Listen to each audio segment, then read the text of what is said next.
A su clase. Vamos a prepararnos para la palabra del Señor en esta tarde.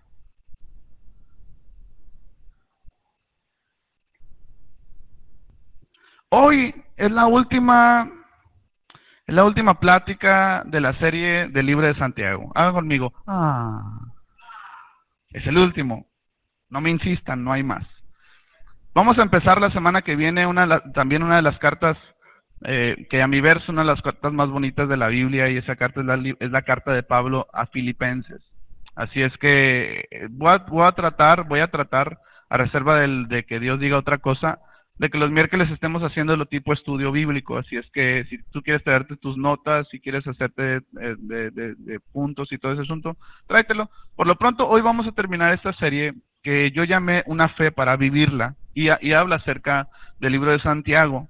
Como lo dije desde el principio de la serie, Santiago, el libro de Santiago es una de las cartas no duras, más directas de la Biblia, ¿verdad? Muy confrontador acerca del pecado, acerca de la amistad con el mundo, acerca de la lengua, acerca del adulterio, acerca de, un chorro de cosas. Habla fuertemente a los ricos, pero también habla fuertemente a los pobres. Habla a los cristianos. Una fe sin obras es una fe muerta, dicen unos pasajes.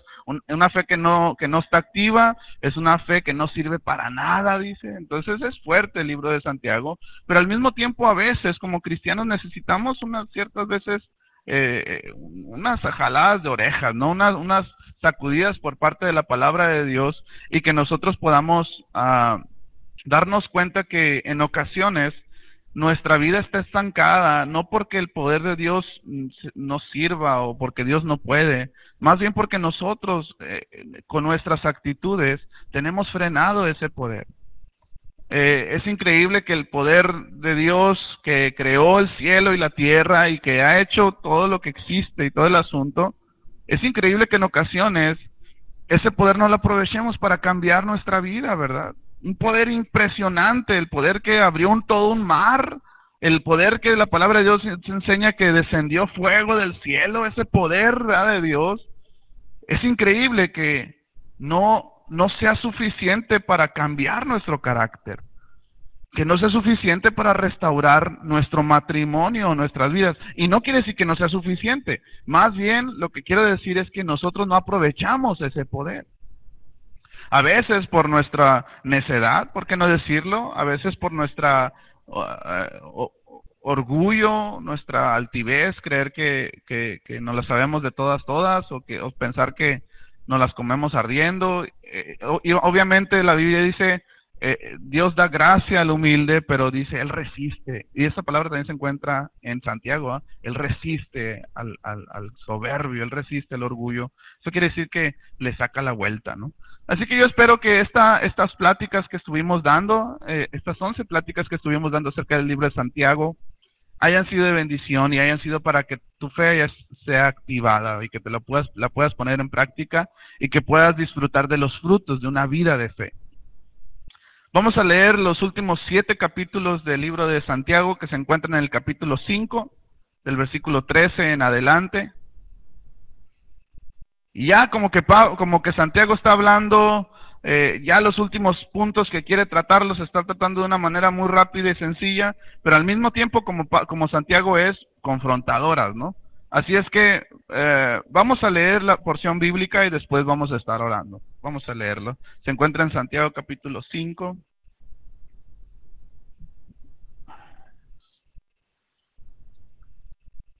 ¿Hay algún problema aquí? Ahí está. Santiago capítulo 5 del versículo 13 en adelante. Dice así: ¿está afligido alguno entre ustedes? Que ore. Esa es la solución que da Santiago. ¿Está alguno de buen ánimo?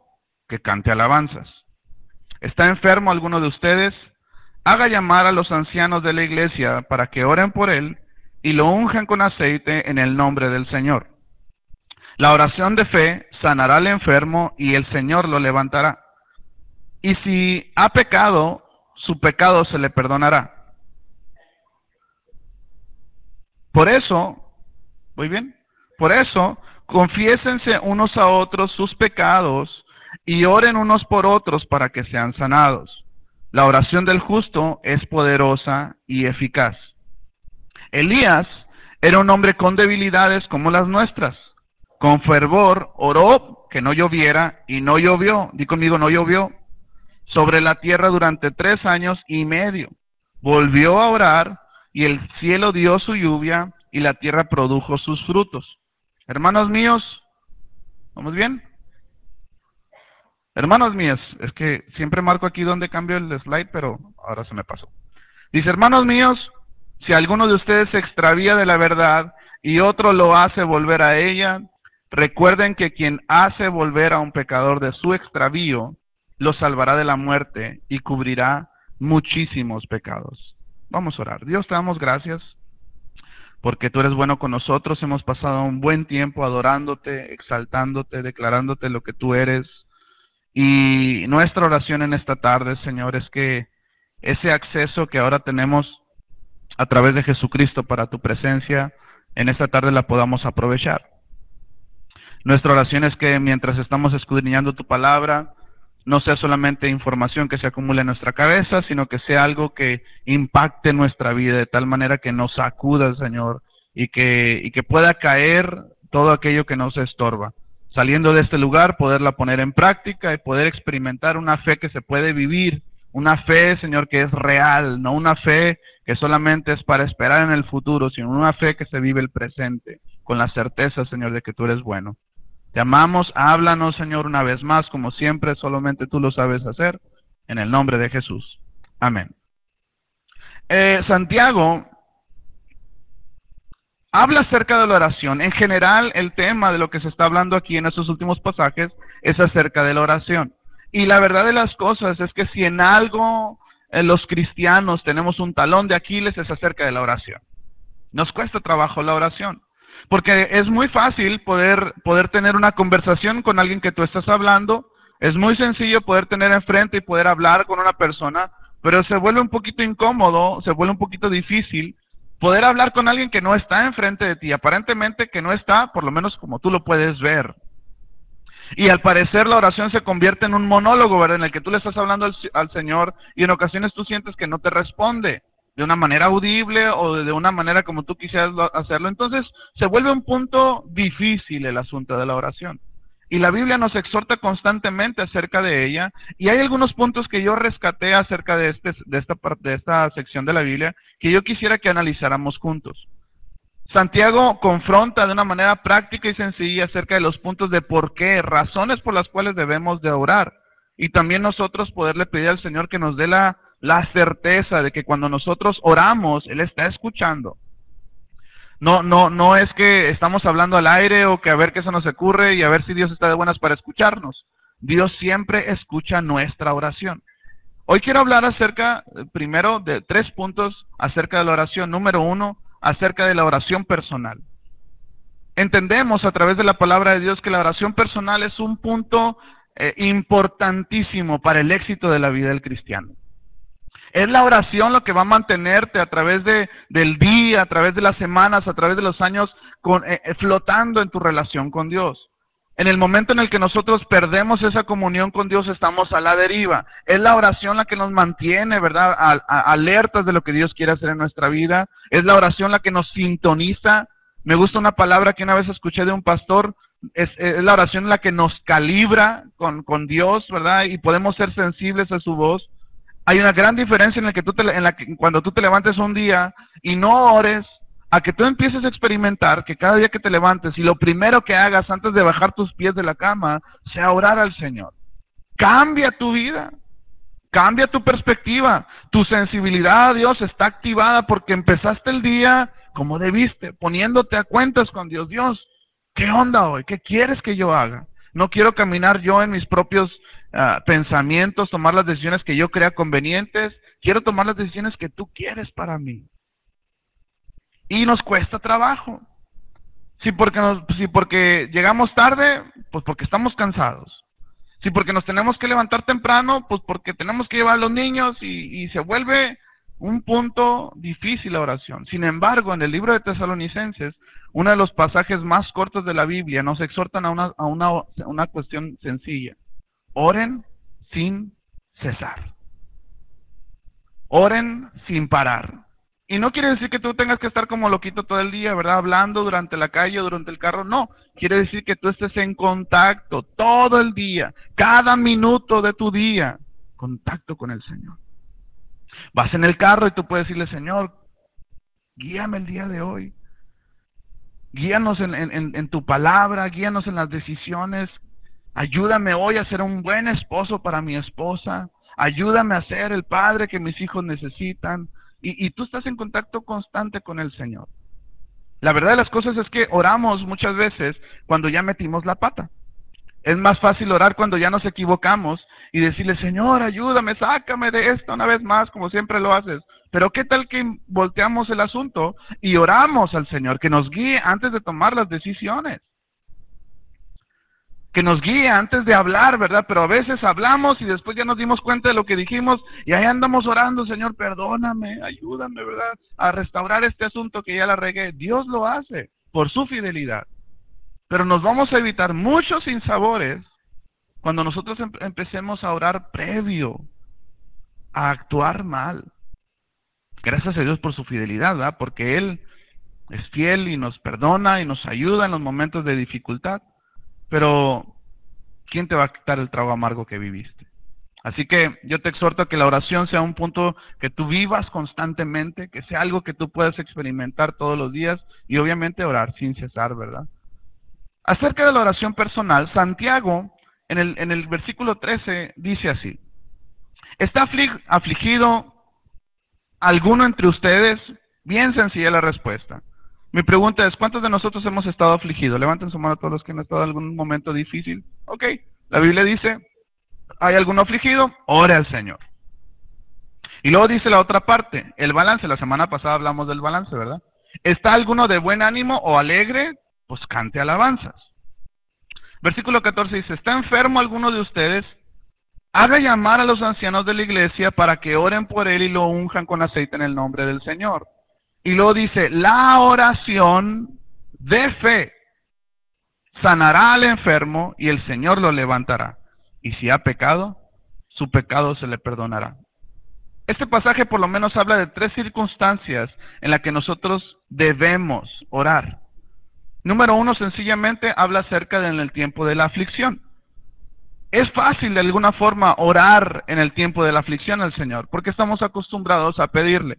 Pero hay otras veces en las que nosotros mismos nos castigamos y en el momento de la aflicción es difícil tener contacto con el Señor. Es fácil orar porque estás pasando por una situación difícil y abres tu boca, ¿verdad?, para pedir al Señor, pero es la misma aflicción la que a ocasiones no te permite tener la fe suficiente de que Dios va a obrar en medio de esa aflicción. A veces tú le puedes pedir al Señor, Padre, sáname. Te pido que tú me sanes, que me ayudes, ¿verdad?, esta situación que estoy viviendo con mi familia, X o Y circunstancia. Pero la verdad de las cosas, aunque están saliendo palabras de nuestra boca, muchas veces no tenemos la fe suficiente para siquiera creer lo que le estamos pidiendo al Señor. No sé si te ha pasado eso, no levantes tu mano, pero probablemente, y me ha pasado a mí, me he descubierto en ocasiones haciendo oraciones que si me analizo, hay cosas que yo le estoy pidiendo al Señor y que a veces ni yo mismo estoy creyendo. Eso obviamente estanca la oración. Por eso el pasaje aquí dice, la oración de fe, no solamente la oración por sí sola a seca, la oración de fe sanará al enfermo y el Señor lo levantará, dice. No es suficiente solamente pedirle, es necesario pedirle con fe. No sé si te acuerdas de aquella mujer, ¿verdad? Aquella mujer cananea que se acercó a Jesús en una ocasión porque su hija estaba enferma. Y llega con Jesús y le dice, Jesús, mi hija está enferma. Y Jesús estaba reunido ahí con sus discípulos, con algunas personas ahí recaudadores de impuestos. Y llega esa mujer y le dice, Jesús, mi hija está enferma. Y Jesús le responde algo fuerte, le dice, espérame, no es lícito de tomar el tiempo, ¿verdad? Para los que no son de casa, ¿verdad? No es lícito, la palabra de Dios dice literalmente, no es lícito darle a los perros lo que corresponde a los hijos. Pero esta mujer voltea y le dice, sí, Señor, pero aún los perritos comen de las migajas de los amos que se les caen. Jesús alaba esa oración, esa mujer, y dice, ¿sabes que no había visto una fe tan grande? ¿Cuántos de nosotros en esa circunstancia nos hubiéramos acercado con Jesús y haberle dicho, Señor, ayúdame? Y ante un no aparente de Dios, nosotros hubiéramos dicho, bueno, pues no quiso. y nos vamos. Y dejamos de insistir, dejamos de clamar, dejamos de pedirle al Señor como si fuera algo que realmente necesitáramos. Hay mucha gente que puede orar al Señor y ante una respuesta aparente negativa por parte de Dios, desiste. El ingrediente para que tú y yo podamos realmente vivir las bondades de Dios en medio de la aflicción es una oración llena de fe en un Dios que obra aún en medio de las circunstancias que nosotros creemos que no puede obrar. Segunda de Crónicas, David hace esta oración después de que él sale al exilio, ¿verdad? A través de la persecución de Saúl, dice: cuando nos sobrevenga una calamidad o un castigo por medio de la espada, o la peste o el hambre, si nos congregamos ante ti en este templo donde habitas y clamamos a ti en medio de nuestra aflicción, ¿qué dice? Tú nos escucharás y nos salvarás. Tú te vas a dar cuenta que el rey David tenía una relación cercanísima con Dios, no solamente en las victorias que tenía David, o las victorias que Dios le daba a través de David. También tú puedes leer el Salmo, y muchos de los salmos son escritos de David en el tiempo de la aflicción. Salmos como en el Salmo 27, donde dice: ¿de quién temeré, verdad? Si tú estás conmigo, ¿de quién temeré? ¿De quién podría amedrentarme? Lo estaba escribiendo David en medio de una circunstancia difícil. Pacientemente, un salmo precioso, ¿verdad? Pacientemente esperé yo en el Señor, y se inclinó a mí, dice, y escuchó mi clamor. Salmos que salían de un momento de aflicción, pero al mismo tiempo de una seguridad de un Dios que estaba atento y que podía ayudarlo y podía sacarlo adelante. Tan era así su fe, que Dios lo hizo. David no se dio por vencido, aunque había circunstancias en las que él sentía que se iba a morir. Tú lees los salmos y vas a ver muchos salmos que: estoy rodeado de mis enemigos me quieren matar, pero tú eres la roca de mi salvación. Siempre terminaba haciendo una declaración de lo que Dios podía hacer en su vida. Sí, era una realidad lo que estaba viviendo, los problemas, pero siempre aterrizaba su aflicción ante un Dios que podía sacarlo adelante. ¿Cómo son tus oraciones en medio de la aflicción? ¿Son con fe o te das por vencido a la primera? Me encanta cómo David escribe esto, porque dice: si nos congregamos ante ti, y en el templo donde tú... Él está hablando de una relación con Dios, y clamamos a ti en medio de nuestra aflicción, estoy seguro, dice, que tú nos vas a escuchar. Y no solamente eso, nos vas a salvar. Para algunos es fácil orar en la aflicción, para otros no es tan fácil orar en la aflicción. Pero por otro lado, Santiago nos habla también acerca de cuando nosotros estamos de buen ánimo. Aunque la exhortación aquí es acerca de alabar al Señor, nosotros debemos entender que la alabanza y lo que nosotros podemos expresar aquí a través de la música y a través del canto no tiene que ver solamente eso con alabanza. Alabanza tiene que ver con declarar los atributos de Dios. Cuando aunque lo hagamos cantando, podemos cantar como hoy, ¿verdad? Santo, santo, Dios todopoderoso, eso es alabanza a Dios. Pero cuando tú oras es alabanza, cuando tú declaras lo que Dios es, lo que tú estás diciendo es: gracias, Dios. En el tiempo, como lo vimos la semana pasada, en el tiempo del buen ánimo, de la alegría, yo me acuerdo que tú estás conmigo y tú no me has dejado, y hoy puedo ser feliz, puedo estar de buen ánimo por causa de ti. La exhortación de Santiago es: ¿está alguno afligido? Pues ore al Señor. Es la única fuente que va a traer ánimo a tu vida. Pero si alguien está alegre, pues alaba al Señor. También se vuelve un poquito difícil, ¿verdad? En ocasiones, alabar al Señor cuando todo va bien. Más bien se nos olvida alabar al Señor cuando todo está bien. Se nos olvida darle gracias. Pero qué difícil es alabar al Señor cuando las cosas no van bien. Qué difícil es expresar: Señor, tú eres soberano. Eso quiere decir que lo que tú estás viviendo, Dios lo sabe. Y como que tú no puedes concebir que Dios esté sabiendo que tú estés sufriendo. Y se vuelve un poquito difícil la alabanza. Pero cuando tú estás alegre, la indicación que Santiago nos hace es: alaba al Señor. En otras versiones dice, alábalo con alegría. Fíjate lo que dice Salmo 89:15. Oh Señor, dice, feliz el pueblo que sabe alabarte con alegría y camina alumbrado por tu luz, que en tu nombre se alegra todo el tiempo y se entusiasma por tu rectitud. En verdad, tú eres su fuerza y hermosura. Nuestro poder aumenta por tu buena voluntad. Nuestro escudo es el Señor, nuestro Rey es el Santo de Israel. La exhortación que Santiago nos hace en esta ocasión a través de este libro es, ¿estás de buen ánimo? ¿Estás contento? Alaba al Señor. No quiere decir que en el tiempo de la aflicción no lo alabes, obviamente también tienes que alabarlo, pero la exhortación de Santiago tiene que ver mucho más profundo que con el hecho de cantar o no. Tiene que ver con lo que tú sabes de Dios y con lo que tú estás haciendo diariamente. Hay un pasaje que yo leí el domingo, ¿verdad?, que se encuentra en Romanos capítulo 8 y dice que la creación anhela con ansias ver la manifestación de los hijos de Dios. El mundo, la creación, el mundo que no conoce a Dios quiere ver cómo tú te comportas en medio de las circunstancias. Quiere ver cómo tú reaccionas en el momento de la aflicción.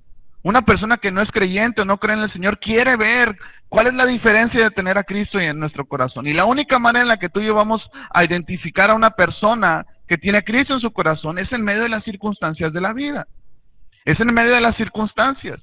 Una persona que no tiene a Cristo puede ver a un cristiano pasar por las mismas o peores calamidades que él está viendo y decir, oye, ¿por qué tiene paz este camarada? Todavía tiene fuerzas para ir a la iglesia, y siempre tiene una palabra de ánimo. Pero ¿cuál diferencia hay entre un cristiano y no cristiano? Que viven derrotados, con la capa caída, como dice el dicho, ¿verdad? Que viven con el pico caído, que viven con ninguna especie de esperanza. La gente quiere ver cómo nosotros vamos a reaccionar. Y también quiere ver cómo te comportas tú cuando Dios te bendice también.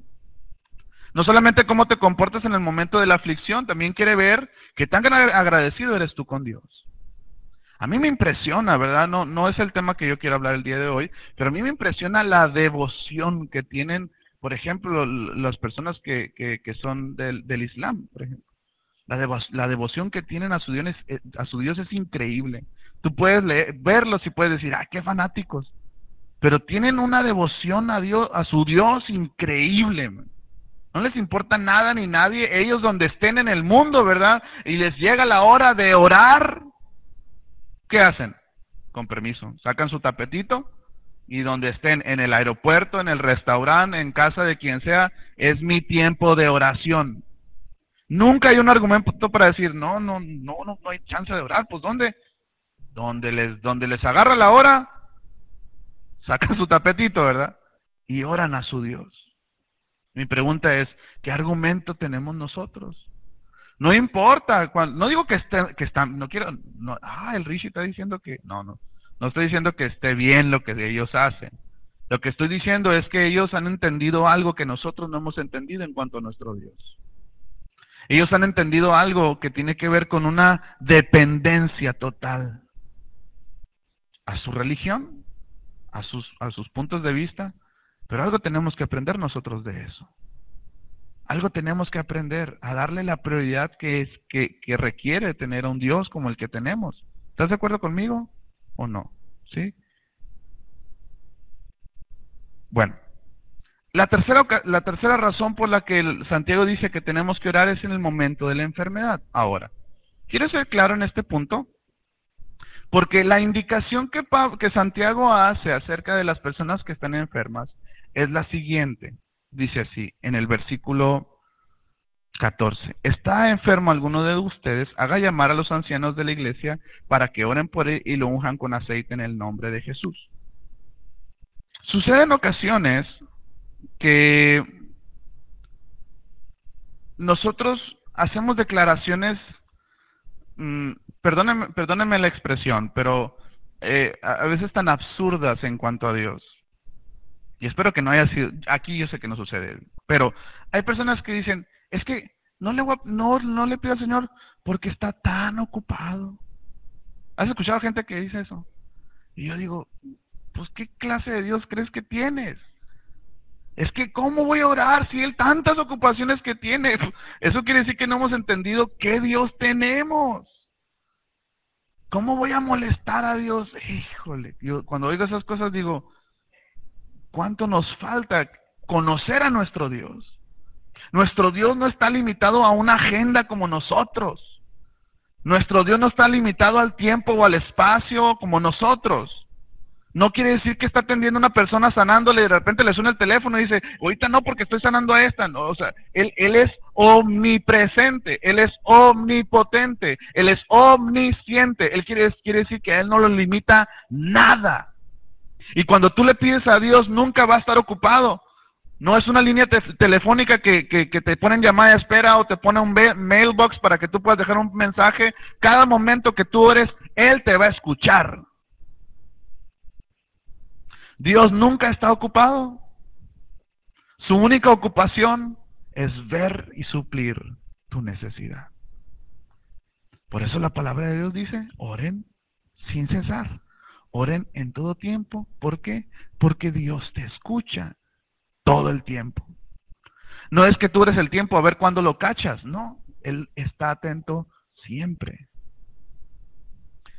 La exhortación que Santiago hace es, si alguno está enfermo, llame a los ancianos. Di conmigo, llame a los ancianos. Esto quiere decir y se refiere a los líderes y pastores en las iglesias. Me ha sucedido que ha habido gente que se me acerca y me dice, pastor, estuve enfermo y nunca me fue a visitar. Entonces yo les digo, pues para empezar la Biblia dice que la adivinación es pecado. ¿Ya? Yo no puedo adivinar que tú estás enfermo. Yo no puedo, y si lo intento, me meto en problemas con Dios. Así que la Biblia dice, le digo, que si tú estás enfermo, ¿qué dice? Pastor, estoy enfermo y me gustaría que viniera a orar. ¿Qué crees que voy a hacer? Voy a ir y voy a orar. No esperes que lo adivine. No esperes que, a ver, ¿quién está enfermo? Iré, no. Llámame, llama a tus líderes, llama a la iglesia. La Biblia claramente dice, y cambia el sentido de la indicación, porque primero dice, si alguno está afligido, ore. No le llames a los ancianos, tú ora por tu aflicción. Digo, no quiere decir que no nos llames, claro que puedes hablar, pero la indicación primera es, ora tú. ¿Alguno está de buen ánimo? Cántale al Señor. Si alguno está enfermo, no ores. Digo, no que no ores, pero primero llámale a tus líderes, llámale a tus pastores, llámale a los ancianos de la iglesia para que vengan a orar, que se unjan con aceite y que ellos puedan orar. Y dice la Biblia, y la fe de oración, la oración de fe sanará al enfermo. Así que no hagas declaraciones así como que, no, pues el pastor, ¿cómo le voy a hablar? Si yo sé que tiene muchas ocupaciones. Mi responsabilidad es cuidar del rebaño que Dios me ha dado.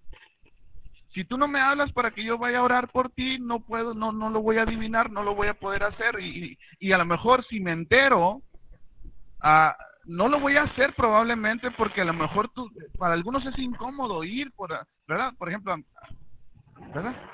A mí ya iba a echar de cabeza a mi esposa, pero no.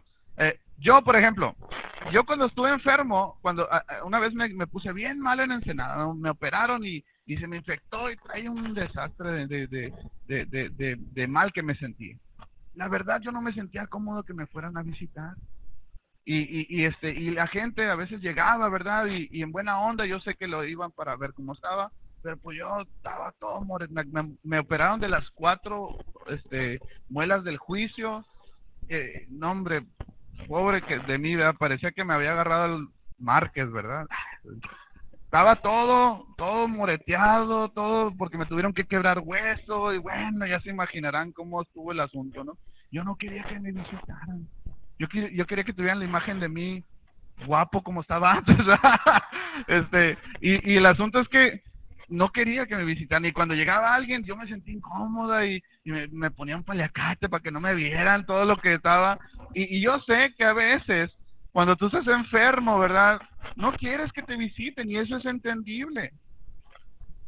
yo pienso lo que hago es en función de lo que yo haría o no, o lo que a mí me gusta y lo que no. Pero si tú hablas y le hablas a Normita, Benzo, ¿sabes qué? Necesito que el pastor o ustedes o cualquiera de los líderes venga a orar, créeme, con todo nuestro corazón lo vamos a hacer. Pero la indicación es, ¿alguno está enfermo? No esperes que el Espíritu que se lo revele al Señor, ¿verdad? Por ósmosis, no. O sea, que sea algo, hey, necesito que me apoyen en la oración. Y claro que lo vamos a hacer. Fíjate, aunque la indicación tiene que ver con el asunto de hablar a los líderes, me encanta mucho este pasaje que a todos nosotros nos gusta, Jeremías 33:3. Dice, clama a mí. ¿Y qué dice? Y te voy a responder. Qué sencillo es esto. Dios dice, clámame y te voy a responder. Y te daré a conocer cosas grandes y ocultas que tú no sabes. El versículo 6 dice, les daré salud y los curaré, los sanaré y haré que disfruten de abundante paz y seguridad. Quita de tu cabeza declaraciones como, es que están muy ocupados en la iglesia. Es que Dios está muy ocupado. Quítate ese argumento porque frenas la bendición que Dios tiene para ti. ¿Estamos de acuerdo? Si alguien está enfermo, llame ya. ¿Está bien? Números muy rápido porque si no se me está yendo. La oración colectiva. Primero, Santiago nos habla acerca de la oración personal, nos habla de una relación personal que tenemos que hacer, tenemos que enfrentar la vida de oración personal. Eso es algo que tenemos que aprender a vivir. Pero también nos habla del gran poder que hay en la oración colectiva. También es un poder impresionante. No quiere decir que la oración personal no sea poderosa, pero hay un plus, hay algo que se agrega, que se añade cuando nosotros aprendemos a orar juntos. Santiago 5, en el versículo ese que acabamos de leer, dice, por eso, confiésense unos a otros sus pecados y oren por otros para que sean sanados. La oración del justo es poderosa y eficaz. Hay mucha confusión en cuanto a este versículo por la parte de confiésense. La iglesia tradicional se agarra de este pasaje para hacer lo que llaman las famosas confesiones, en las que tú vas con el sacerdote y te confiesas y el sacerdote te escucha y impone una penitencia, ¿verdad? Para que quién sabe cuántos Aves Marías o lo X o Y. Pero el asunto de la confesión de pecados no tiene nada que ver con el asunto de intermediarios para obtener el perdón de Dios. El único que es intermediario y mediador entre Dios y los hombres, ¿quién es? Jesucristo, no hay otro. Él es mediador. Y a mí, de alguna forma, me incomoda pensar que la iglesia tradicional nos ha enseñado que la oración es un castigo. Ah, pecaste. Ah, hiciste esto. Ahora, 20 Padres Nuestros. Ahora, y te imponen la oración como si fuera un castigo. Y créeme que no es un castigo, es un deleite poder orar a Dios. Pero ese concepto lo tenemos bien arraigado. El énfasis que Santiago está haciendo en este versículo no es en la parte de confesarse, es en la parte de orar unos por otros. Cuando tú te abres con una persona cercana a ti de tu confianza y le dices, ¿sabes qué? Estoy pasando por esto. Este pecado me trae, ¿verdad? Cocido, esta tentación no aguanto. Lo que tú estás haciendo es unir corazones para que juntos puedan orar para vencer esa tentación.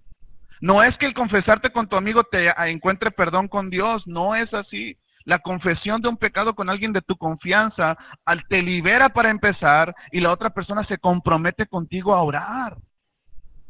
Y la Biblia dice en este pasaje, confiésense los unos a los otros sus pecados y oren por eso. ¿Para qué dice? Para que sean sanados. No es que tu oración, ¿verdad?, a Dios por tus pecados no sea suficiente. Quiere decir que hay algo más cuando tú te unes con una persona y abres tu corazón y le dices, esto estoy atravesando. Y esa persona, obviamente tú tienes que buscar que es una persona prudente, que es una persona de tu confianza, que te asegures de que no va a andar divulgando el asunto y que tú puedas hablar con esa persona y exponerle la situación. Y no es para juzgarte, ni para regañarte, ni para nada, es para apoyarte en oración, porque hay algo poderoso cuando oramos juntos. Hay un pasaje, no lo tengo aquí, pero se encuentra en Deuteronomio capítulo 32, versículo 30. Dice que 1 hace huir a 1000 y 2 hacen huir a 10,000. Fíjate, las matemáticas de Dios son muy diferentes a las nuestras. Nosotros lógicamente podemos decir 1000, una persona hace huir a 1000, pues 2 hacen huir a 2000. Eso es 1 más 1, 2. Pero la Biblia dice 1 hace huir a 1000 y 2 a 10,000. Hay algo más que solamente 1 más 1. Hay un poder todavía espiritual mucho mayor cuando nos unimos a orar por una sola cosa. Aparte, Jesucristo en Mateo capítulo 18 enseñó esto. Además les digo que si 2 de ustedes en la tierra se ponen de acuerdo sobre cualquier cosa que pidan, les será concedida por mi Padre que está en el cielo. Porque donde 2 o 3 se reúnen en mi nombre, allí estoy yo en medio de ellos. Tómala. Así de fácil. No hay un poder tan fuerte, tan que logre cosas, que cuando el pueblo de Dios se une de acuerdo para adorar, para orar, para ofrendar, para establecer, cuando el pueblo se une, si 1 hace huir a 1000 y 2 a 10,000, ¿cuántos haríamos huir todos los que estamos aquí?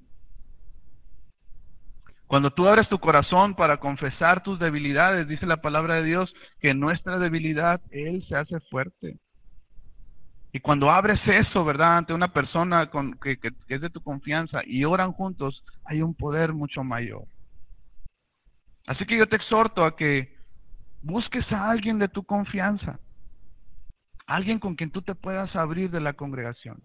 Yo tengo personas cercanas a mí con las cuales yo puedo hablar tal cual y decirles, ¿sabes qué? Estoy pasando por esto.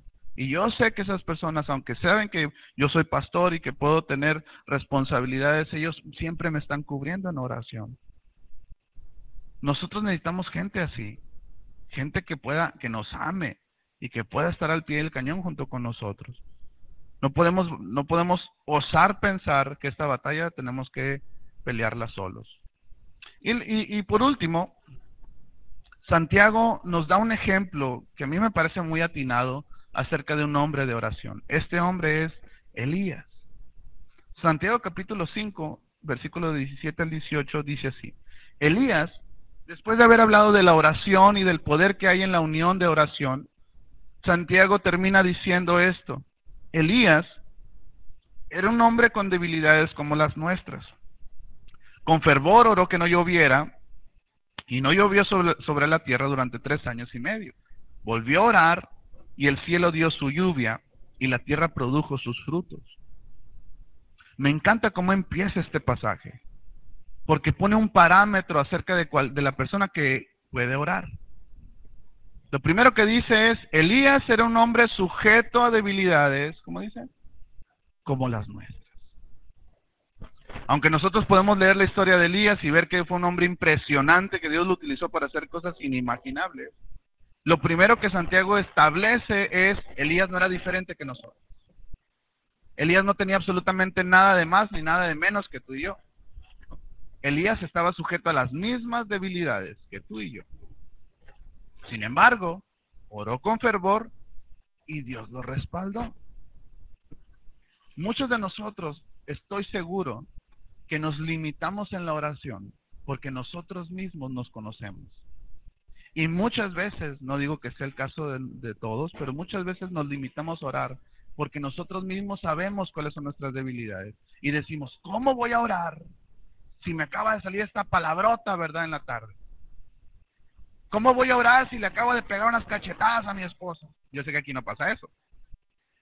¿Cómo voy a orar si en el trabajo tomé algo que no era mío? ¿Cómo voy a orar si todavía tengo pensamientos equivocados? ¿Cómo voy a orar? Y empezamos a argumentar cosas de nuestras debilidades que nosotros creemos que nos imposibilitan para que Dios nos escuche. Si nosotros estuviéramos condicionados a que Dios nos escuchara por lo que nosotros somos, créeme, nunca nos oyera. No puedes utilizar un argumento para decir, no voy a orar porque no, pues me he portado bien mal toda esa semana. ¿Cómo voy a pararme delante de Dios a orar? pues es el mejor momento para orar. Para que tú puedas decirle, Señor, aunque soy débil, te necesito. Aunque soy como soy, aunque hablo como hablo, aunque hay áreas todavía en mi vida en las que yo reconozco que están mal delante de ti, te necesito, Señor. Por eso me encanta cómo Santiago empieza este pasaje. Empieza estableciendo que no hay parámetros de debilidades para que Dios te escuche o no. ¿Cuál ha sido el argumento que tú has estado utilizando? ¿Sabes qué? No hay peores jueces de nuestra vida que nosotros mismos. ¿Sabes por qué? Porque nosotros mismos nos conocemos más que nadie. Y lo peor del caso es que nosotros mismos nos castigamos. Y nosotros mismos nos privamos de poder disfrutar de las delicias de la presencia de Dios porque nosotros empezamos a autocondenarnos. No es el diablo, no es Dios, somos nosotros. Los que nosotros mismos nos ponemos el freno de poder vivir una vida de oración. No hay nada que te pueda impedir que Dios te escuche. El único argumento que hay en la Biblia para una oración estorbada tiene que ver con el asunto matrimonial. La Biblia dice, maridos no sean ásperos con sus esposas, para que sus oraciones no sean estorbadas. Es el único argumento que yo encuentro en la Biblia por el cual una oración pueda tener estorbo para ser escuchada por Dios. Pero si son debilidades, si son pecados, si son problemas, te urge orar. Nos urge pararnos y tener tiempos de intimidad con el Señor y decirle, Señor, te necesito, perdóname, ayúdame. Pero cuando tú estás mal y te limitas a orar, es un efecto como la bola de nieve. Vas a estar peor cada vez. Y va a llegar un punto en el que ni siquiera vas a querer ir a la iglesia, va a llegar un punto en el que no vas a querer saber nada y se vuelve peor el asunto. ¿Tienes debilidades? ¿Tienes aflicciones? No hay mejor momento para que tú puedas acercarte a Dios. ¿Tienen calor?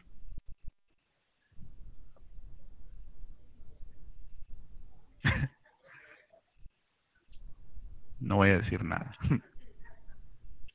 Santiago, el último versículo. Los muchachos de la alabanza si pueden pasar, por favor.